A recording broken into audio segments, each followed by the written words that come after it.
Nosso tema aqui hoje tem a ver com uma pergunta que uma pessoa me fez no nosso canal do Telegram sobre o fato das escolas estarem fechadas e como é que a gente poderia usar esse tempo, né, para poder construir alguma coisa que seja benéfico para professores, para a família, para as crianças, enfim, para todo o ambiente escolar e para os fins que a escola se distingue, né, para onde a escola deve olhar. Nosso convidado aqui é a Roseli, uma pessoa que tem muito mais experiência do que eu.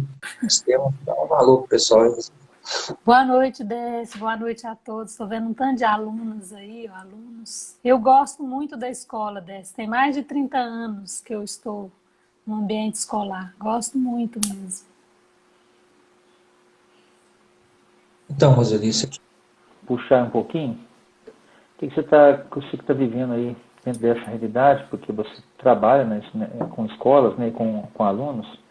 Pode nos contar um pouco do que está acontecendo nesse isolamento forçado? Na verdade, Décio, assim, é muito novo, né? Em todos os sentidos, né? É novo para todo mundo, né? De verdade, o mundo todo. Então, assim, o que nós estamos vivendo é um movimento de construir uma nova história a partir da distância física, né? Então, o que nós temos visto nas escolas, nas secretarias de educação, é que muitas escolas estão conseguindo ter contato com as crianças e outras não, né? E esse contato que eu tenho percebido, ele está muito ligado às questões do conhecimento mesmo, do cognitivo, né? E aí é sempre aquela história que nós aprendemos, né? Você mesmo fala muito disso, que é o que as professoras estão fazendo, né? O que o grupo, os supervisores, os diretores buscam fazer, são várias tentativas, né? de acerto, de contato com essas crianças e talvez o que nós possamos ajudar um pouco, conversando aqui, é o como, né? Como fazer o que elas estão fazendo, com qual postura, né? Qual que é o nosso papel enquanto educador nesse momento. Eu tenho pensado muito na nossa tarefa, sabe, de educador, porque o professor ele é muito importante, ele é muito querido e ele faz parte da história da nossa vida, né? Assim, de forma muito efetiva, né? Todos nós fomos impactados por um professor num determinado momento da nossa vida. Então, nesse momento histórico em que nós estamos vivendo essa demanda de incertezas do que fazer, de como fazer, nossa, o professor pode ajudar demais. Ele é muito criativo, nós podemos assim fazer muita diferença, né? E para isso nós precisamos tomar mesmo toda a nossa força, né? Toda a nossa criatividade e achar um jeito de colaborar, né? com essas crianças que com certeza, e eu estou falando aqui crianças, inclusive adultos, tá? Que elas devem estar sentindo falta também dos colegas da escola. A escola é um ambiente muito bom, né? Assim, é o primeiro lugar público que a criança vai sozinha. É o primeiro, assim, é onde ela socializa, onde ela encontra. A criança ama ir para a escola, né? É um lugar de alegria. Então eu fico pensando nas crianças. E fica assim, pensando, por exemplo, eu trabalho no projeto social da Terrena, essa semana passada tinha uma ligação no meu celular, aí eu retornei, né, é uma mãe de uma aluna, ela falou, não, Roseli, não liguei não, foi o Marcos que queria falar com você, assim, querendo saber que dia que a gente vai voltar, né, querendo conversar, então assim, nós realmente entramos na história da vida, né, dessas famílias, e temos muito que contribuir ao longo da vida escolar da criança, um ano e meio, 2, dependendo da professora, do qual trabalho ela faz, né? E é isso, assim, eu acho que nós podemos né, olhar para tudo isso, é o que temos, né? No curso de Educação Sistêmica, nós temos um exercício muito bonito, que a gente faz um trabalho com a escola que temos e a escola que queremos. E hoje, quando eu estava imaginando, aqui falando com vocês, fiquei imaginando, né, como é a escola que temos hoje e como é a que queremos, né, que queríamos, né, todo mundo indo para aula, todo mundo, né, naquilo que foi até 18, 20 dias atrás. Mas é a que temos, né, hoje é essa. Então, nós podemos achar juntos uma forma criativa de estar com esses pais, de estar com essas crianças, além dos exercícios do para casa, sabe? Das atividades escolares, das aulas de português, matemática, química, física. Olhar para essas crianças mesmo de uma forma amorosa, cooperativa. Eu sempre lembro quando você fala, e eu também falo isso muito no curso, de que a nossa maior vantagem existencial é a cooperação, né? E aí eu tenho sobrinhos, por exemplo, um tanto, tem irmãs que, né, estão em casa com as crianças. Como que está sendo esse movimento dos pais? Como que nós, professores, podemos colaborar, né? Então, assim, eu acho que eu tenho algumas sugestões, algumas observações que eu acho que pode fazer sentido e ajudar bastante, sabe? Porque tomar, né, esse papel que nós temos na vida das crianças como... do ponto de vista da educação sistêmica mesmo, do ponto de vista sistêmico, o professor, eu não sei se eu posso dizer que ele faz parte da família, mas assim, praticamente ele é como se fosse um irmão mais velho, né? Dentro do sistema familiar, e ele tem muito impacto, né? Mesmo quando ele tem um impacto aparentemente ruim, ele tem, né? Ele ajuda essa criança a mover. E muitas vezes nós acreditamos nas crianças mais que elas mesmas. E por esse... Eu tenho essa percepção com frequência, né? Eu costumo dizer que, como ajudante, um dos parâmetros mais importantes como ajudante é que você tem que ter uma fé inabalável na capacidade do seu cliente, do ajudado, né, de conseguir o que ele precisa. Mas muitas vezes não podemos acreditar nas historinhas que eles nos contam, né? E eu tenho uma certeza, por exemplo, da minha experiência com minhas próprias professoras, né? Especialmente minha professora primária, que foi muito marcante para mim, que é a professora Luísa Galvão, que você já conheceu, né? Foi nossa aluna no curso de Educação Sistêmica. Ela mostrava uma fé muito grande no meu potencial, mesmo que eu fosse uma criança muito difícil. E eu gostaria de fazer uma pergunta, assim, né? Como é que seria, na sua opinião, algo que a gente pudesse fazer nesse momento que reacendesse a esperança das pessoas na cooperação? Que quando a gente pensa nos 3 princípios sistêmicos, também violações de toda a natureza, especialmente no ambiente da escola, mas agora não só no ambiente da escola, no ambiente quase global do país, porque todo mundo está brigando, os prefeitos contra os governadores, o governador contra o presidente contra o ministro da Saúde, esse pandemônio que está instalado, parece que existe uma cultura de quanto pior, melhor.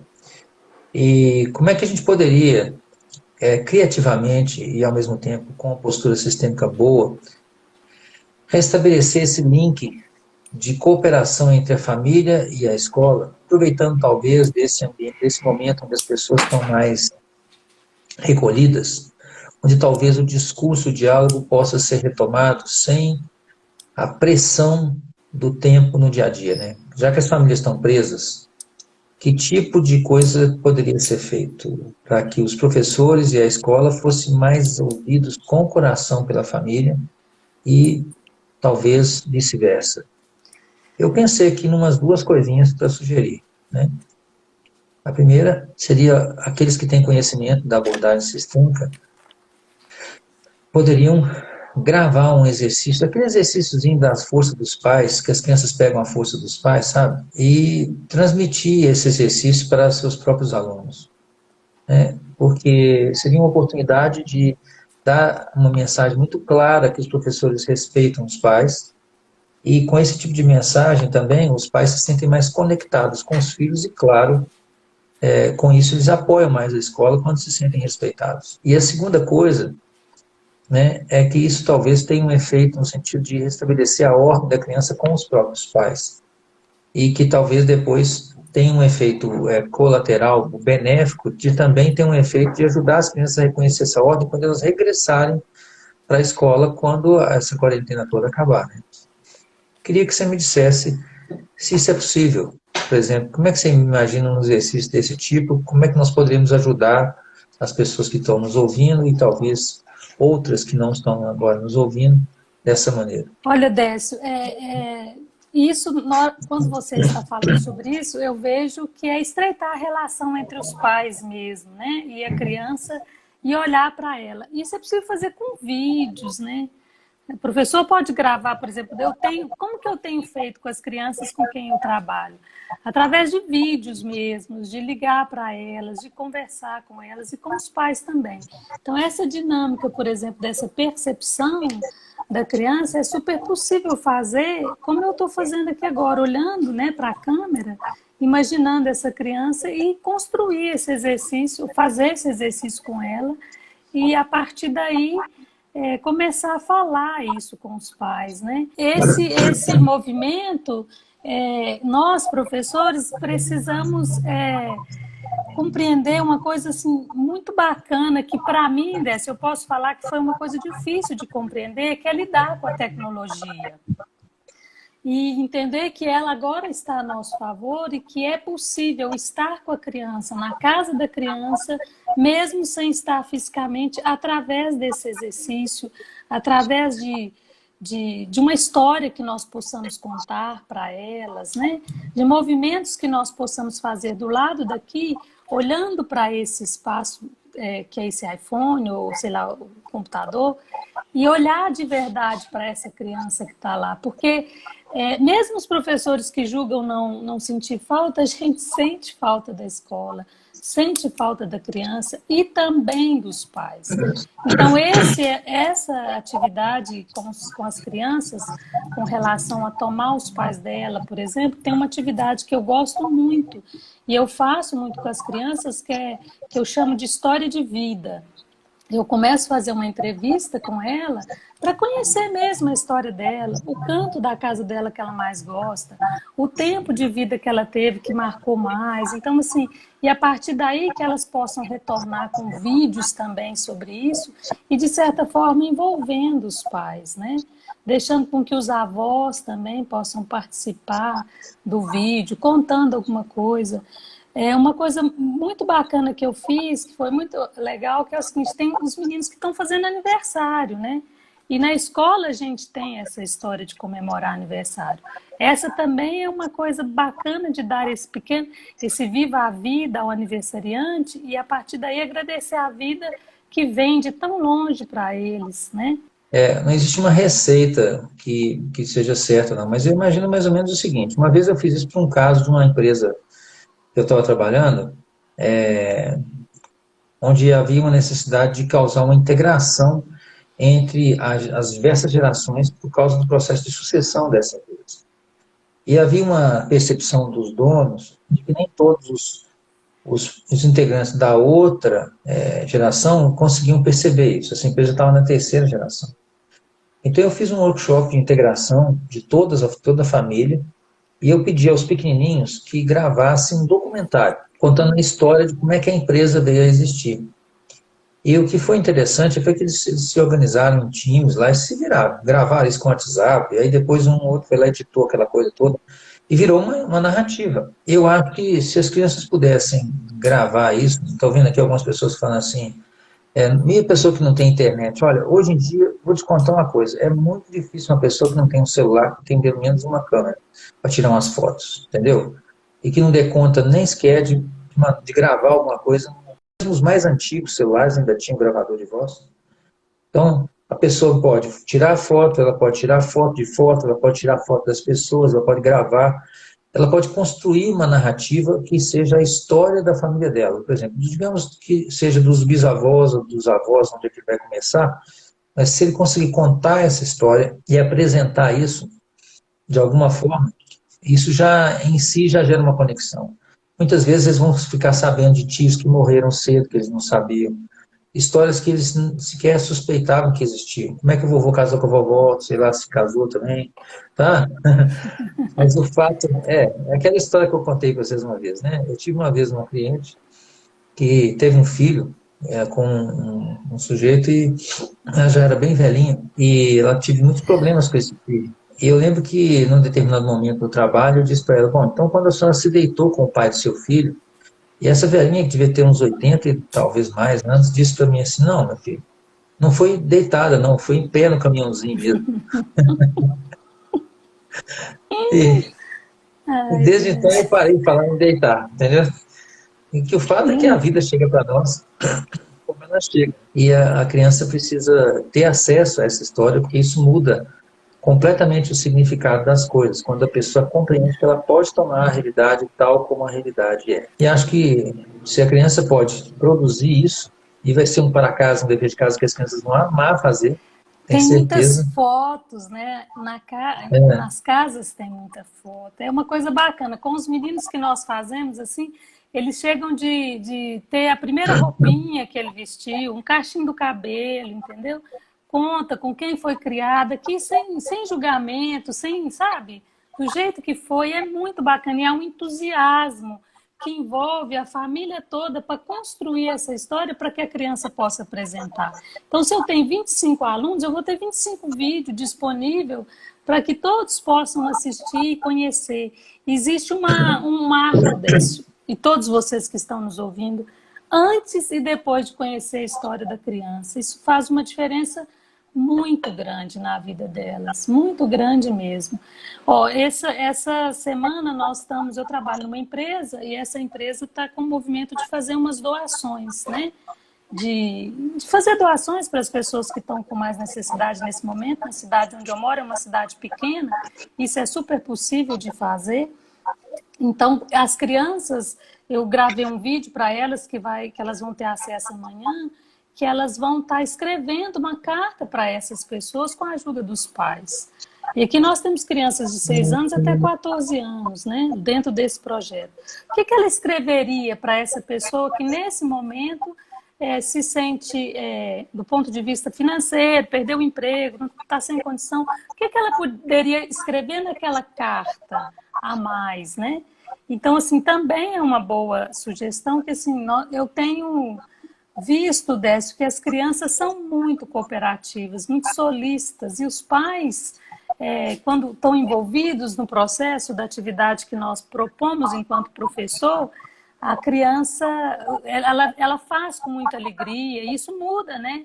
A rotina da casa, saber a história. Buscar os álbuns de fotografia, quando era bebê, sabe, do batizado, quem estava lá, quem são essas pessoas, e assim, trazer aquela poeira. Eu lembro de um aluno nosso do curso que ele foi fazer esse genograma da família e ele foi lá na casa da avó dele, falou, vó, eu vim aqui, um rapaz, uma pessoa, um adulto, né? Uma criança adulta. Eu vim aqui porque eu estou fazendo um curso e eu preciso fazer um para casa para você me ajudar. Aí ela falou assim, meu filho, eu sou até analfabeta, como assim vou poder te ajudar? Ele falou, não, vou, isso aqui é com você mesmo, porque eu preciso saber algumas coisas e tudo. E aí começou a falar para ela dessas pessoas do grupo. Ela falou, nossa, eu nem acredito. Eu tenho uma caixa de fotos, ninguém nunca quis ver. E ele disse assim que ele passou uma tarde com essa avó, que ele viu fotos, que ele conheceu a história do avô contado por ela, né? O que estava por trás daquilo tudo. Então, assim, é possível fazermos um movimento de integrar com a família para reunir todo mundo na construção desse trabalho de história de vida. É muito positivo para nós. no momento que as pessoas estão mais conectadas ou recolhidas, né, onde elas são obrigadas a estarem recolhidas de alguma maneira, seria o momento ideal para solicitar que essa história fosse contada, né? É uma coisa que vai gerar seguramente um frisson, né, um entusiasmo da família como um todo. Passa a ser uma oportunidade de reconexão não só para a criança, mas provavelmente também para toda a família. E as crianças gostam de saber, e nós também gostamos de contar como que nós conhecemos, né? Como que eu conheci o vovô, né? Como que tudo começou. Eles gostam muito dessas histórias, e essa é uma história real, né? Uma história verdadeira. Acho que também com essas histórias, se elas forem registradas e gravadas, né, aqueles entre nós, professores e pedagogos, psicopedagogos, etc., que têm conhecimento sistêmico, depois podem tomar essa história gravada para identificar pontos de exclusão, etc., que possam servir de apoio psicopedagógico, para um trabalho psicopedagógico posterior, quando as aulas retornarem, né? Que aí você tem a oportunidade de fazer intervenções, talvez de ajudar a criança a recolher de novo, a incluir de volta no coração dela coisas que estão excluídas, ou a pôr em ordem, coisas que estão fora de ordem, etc. Exatamente. Pode funcionar como um material de base para o trabalho sistêmico que possa acontecer posteriormente. Posteriormente, né? Que você me desse uma oficinas ideia. específicas. Eu vejo nessa situação que está através do vídeo. Quando a gente está pessoalmente com as crianças, nós fazemos isso no momento em que a criança vai à frente e fala sobre isso. Agora, quando a gente tem esse material nas mãos, é muito importante porque nós temos muitas crianças nos bancos de escola fora do lugar, né? Fora de ordem, né? Mesmo não só na ordem dos irmãos, mas também querendo cuidar dos pais.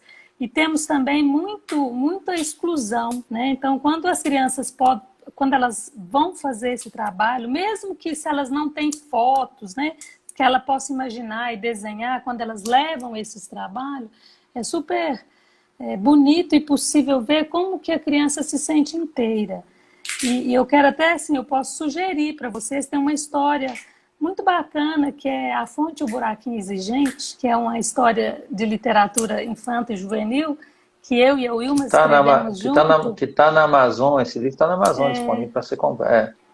Eletronicamente ele está disponível. Sim, ele está lá. Então, assim, é um livro que pode ser um ponto de partida para as crianças começarem a perceber que a vida delas vem de muito longe, né? Que cada vez que a cachoeira cai um pouco e faz um buraquinho, esse buraquinho também enche e vai enchendo, enchendo até que a vida chegou até ela, né?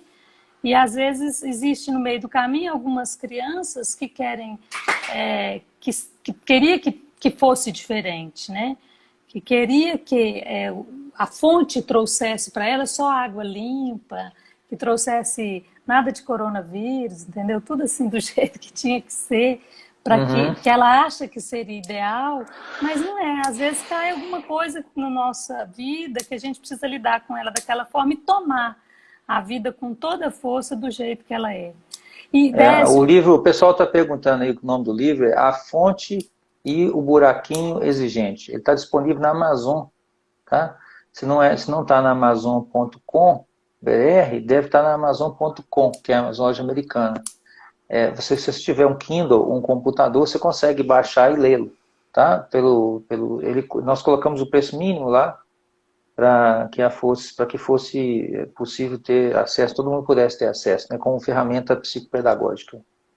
E aí, querida, fala mais. E aí, assim, outra coisa, diante dessa história toda também, fazer aquele exercício do café com leite que nós fazemos como uma experiência, né? Pode fazer esse áudio, esse vídeo com as crianças, de pegar um meio copo com café, meio copo com leite, e depois fazer uma mistura, né? Que é no terceiro copo, o próprio café com leite, falar para ela dessa junção que é pai e mãe, né? Que a gente coloca o café como sendo o pai e o leite a mãe. Meu pai é negro, minha mãe é branca, na verdade, por isso que eu fiz isso há muitos anos atrás, e eu sou esse café com leite aqui, ó. E aí essa história, esse exercício, para quem não conhece, né, que não é nossos alunos, que não passou pela educação sistêmica, é um exercício muito bonito que nós colocamos para a criança como que ela é essa mistura do pai e da mãe. E assim, é possível a gente contar essa história, fazer esse vídeo, deixar que ela experimenta do outro lado, né? Nos mostrar. E aí eu vi aí que algumas pessoas falaram que se não tiver internet, telefona. Eu lembro uma vez que eu estava fazendo um curso Eu nunca vou esquecer isso. Eu estava fazendo uma especialização na Fundação Peirópolis, que é uma fundação que eu fiz uma formação em valores humanos e uma série de outras coisas transpessoal. E eu fiz um trabalho bacana com uma pessoa lá, chamada Luci Pena, e eu tive um professor, Edivaldo Pereira, que ele me ensinou a fazer escrita criativa. Era uma coisa muito bacana. E eu vim embora desse curso, fiz em São Paulo, em Marinque. Aí eu estou em casa, ele me telefonou, e eu atendi, falou: "Oi, Roseli, aqui é o Edivaldo." Eu falei: "Gente, como assim? Meu professor está me ligando." Eu era uma mulher que já tinha filho, gente. Fiquei muito emocionada. E aí, assim, eu falei: "Oi." Ele falou: "Não, eu tô te ligando porque a Lucy, ela, depois daquela vivência que você teve, ela mandou um livro para você que acha que vai fazer sentido. E eu tô aqui em Uberaba, em Peirópolis, e eu tô pedindo para uma pessoa levar para você e tal. Tô só te ligando para contar." Oh, eu nunca vou esquecer isso. Sabe? Pode ser uma ligação. Teve uma vez que eu tinha um aluno bem custoso, eu costumo brincar que é aqueles demônios em pó, né? Falei: "Nossa, gente." Aí eu liguei, ele gostava muito de capoeira. E eu telefonei para ele. E falei para ele: "Olha, eu hoje fiz uma atividade para você. Nossa aula vai começar, eu estou te esperando." Né? Naquela época nem existia internet. Odécio e todos vocês, ele ficou tão quieto naquele dia que eu fiquei assim. Ele chegou tão pronto que eu falei para ele: "Pode dar uma volta. Vai lá fora tomar água." Ele falou: "Não, eu quero fazer atividade." Então, assim, nós temos muita força quando nós fazemos nessa postura de fazer mesmo, sabe? Porque as crianças acreditam muito em nós. Isso é verdade. Eu sei que tem muitas professoras nos ouvindo e que às vezes falam: "As crianças não ligam para o professor." Liga sim. Muda, o professor muda a nossa postura. Eu vou contar meu exemplo de segunda-feira, que vou contar, né? Porque o Décio me mandou um oi, eu falei: "Oh, que bom que você me manda." Meu professor, né? "Que bom que você me mandou um oi, eu tô tão triste." Hoje eu tô assim um pouco abafada, e eu quase não fiquei abafada nesse coronavírus. Verdade, eu tenho muita coisa para fazer. Mas segunda-feira eu estava assim. Aí ele falou assim comigo: "Ah, que coisa boa, nós vamos fazer uma live." "Então você não tá bem?" "Não, então vamos fazer uma live."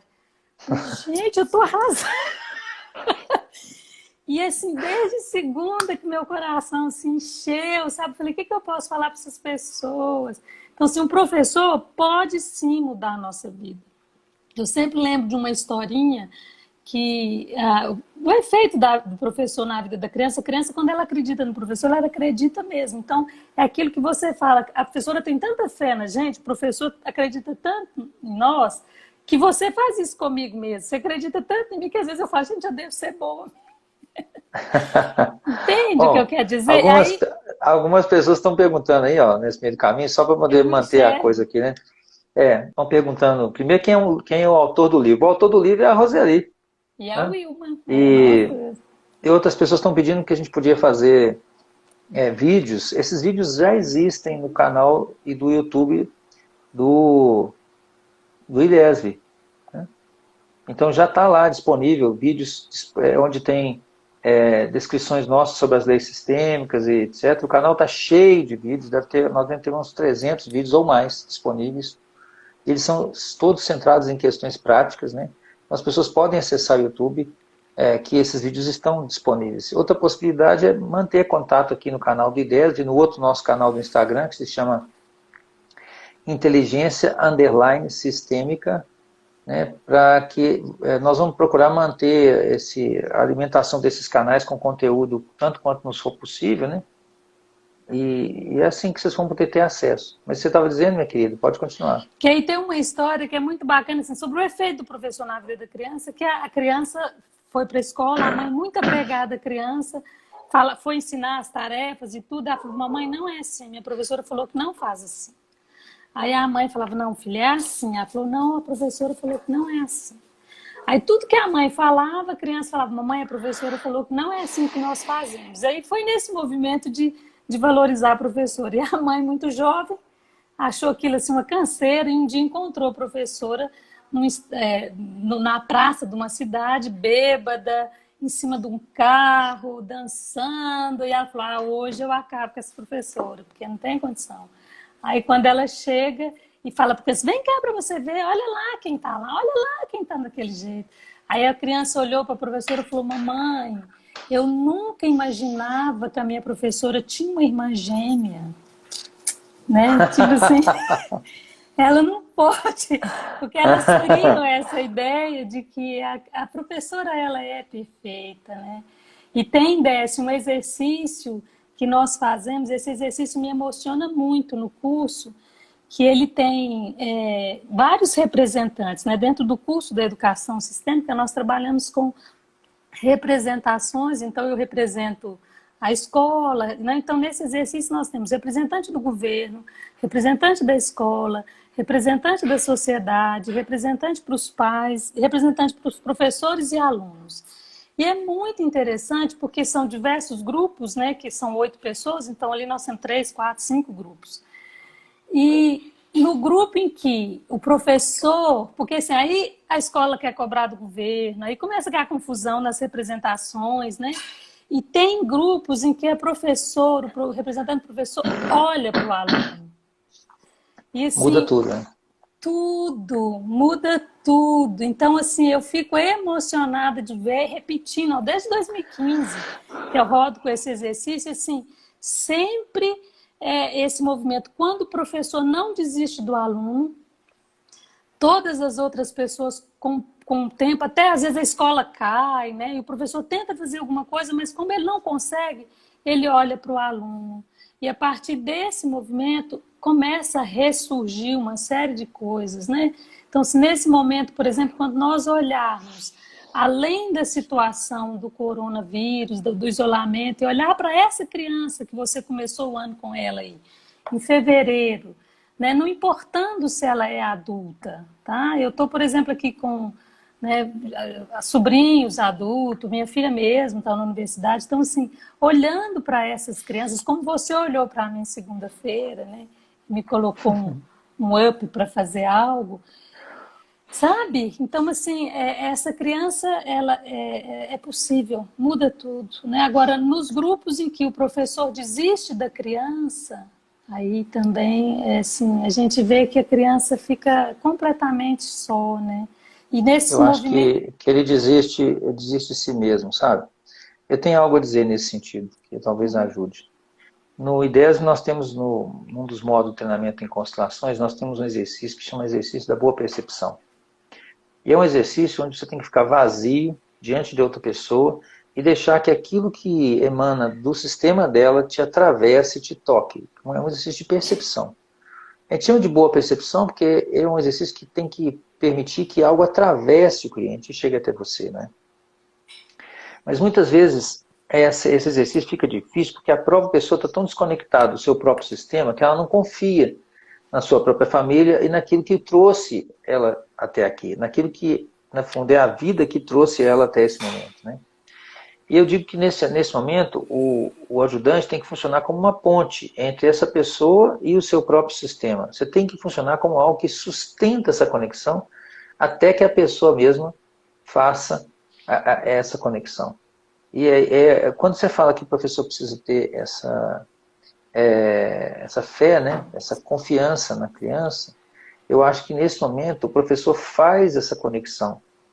E aqui em casa mesmo, né? Às vezes as coisas ficam difíceis, porque todas as famílias têm briga, né? Então, outro dia eu tive uma discussão com a Clara, e aí eu pensei assim, depois de um tempo, né? Falei assim, gente, como é que eu posso resolver isso? Porque se eu subo a voz, ela sobe também. É assim? Funciona desse jeito, né? Todas as E não faz famílias. diferença se eu tenho 50 e ela tem 20, não. Isso é igual. E aí eu cheguei a essa conclusão. Eu me lembrei quando ela era bem pequenininha, bebezinha mesmo, em que ela ficou entre a vida e a morte, porque ela era muito prematura, muito pequena, né? Falei, gente, eu tive tantas dificuldades assim, tive dificuldades tão maiores quando ela era pequena, né? E eu consegui passar, porque agora estou meio titubeando aqui, estou fraquejando nessa história. Então eu pensei, como é que eu fiz lá no passado? Como é que o seu pai fez com você? Como é que a sua avó fez com a sua mãe? Se você buscar isso, você vai encontrar um manancial de recursos que normalmente você não acha isso fácil assim no seu intelecto, você tem que buscar no coração, né? E aí eu soube a resposta. E você quer saber a resposta? Sim, todo mundo. Esperar com amor.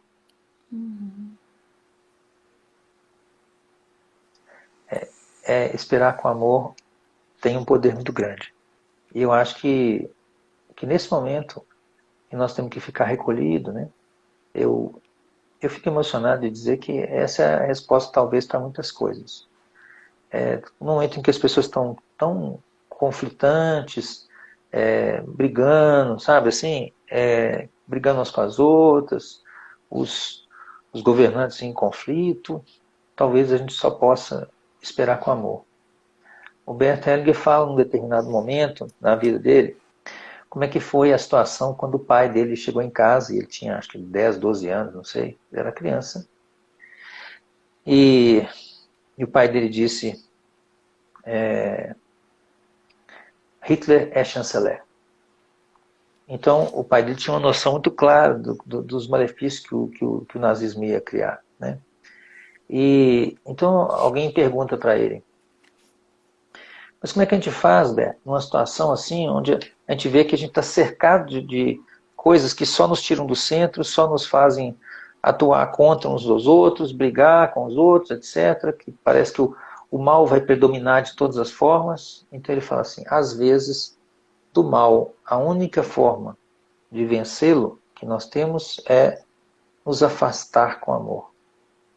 E eu guardei isso, assim, principalmente pelo olhar do Bert, né, pela forma como ele olhava, como o olho dele era paciente e amoroso.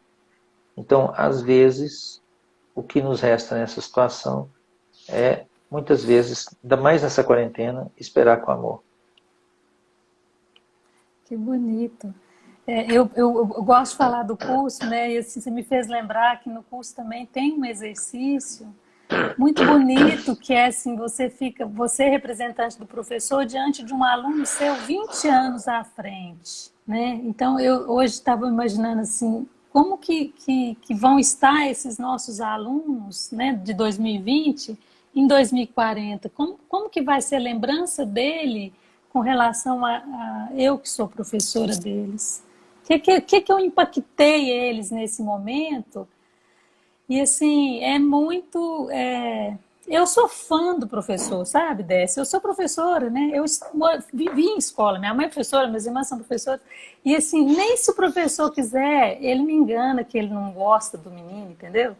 Que ele tá ali para...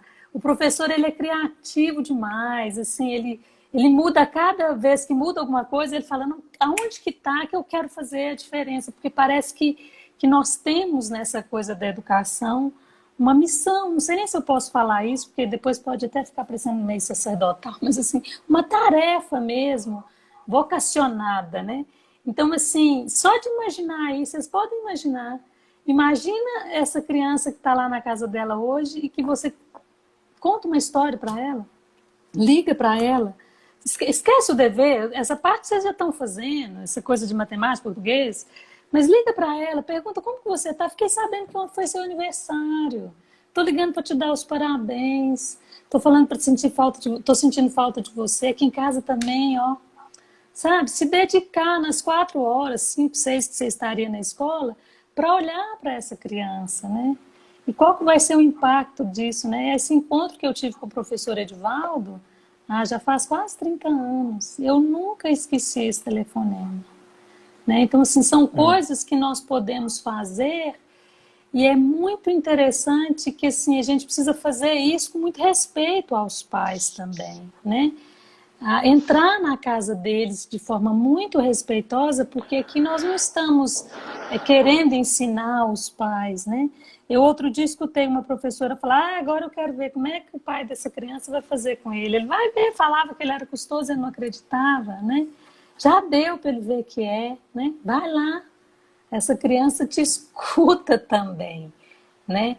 Às vezes eles falam, se a professora falar, ela escuta sim. Eu levantei segunda-feira, agarrei um servição só para estar aqui com você hoje, porque um professor acreditou que eu podia estar aqui, entendeu?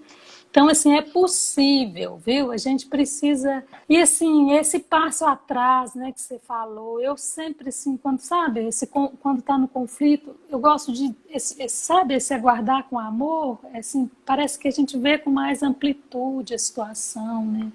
E vê que está todo mundo novo, né, Décio? Isso tudo é muito novo para todos É nós. uma explicação que o Beto deu uma vez que me chocou muito. Foi logo na primeira vez que eu conheci ele. Né? Ele disse o seguinte: quando uma pessoa sente uma coisa no seu coração de verdade, né, e fica centrado nesse sentimento, sem expressá-lo abertamente, ele fica centrado em sua própria postura, de alguma maneira que o Beto diz assim, que nós não sabemos como, esse sentimento emana para o outro. Essa é a essência do esperar com amor. E de ter esperança também que as coisas possam ser melhores. Porque também vou dizer para você, da minha experiência sempre contínua na minha vida, eu estou percebendo que hoje com 54, né, eu vou dizer que a maior parte das vezes nós criamos problemas porque nós reagimos demais.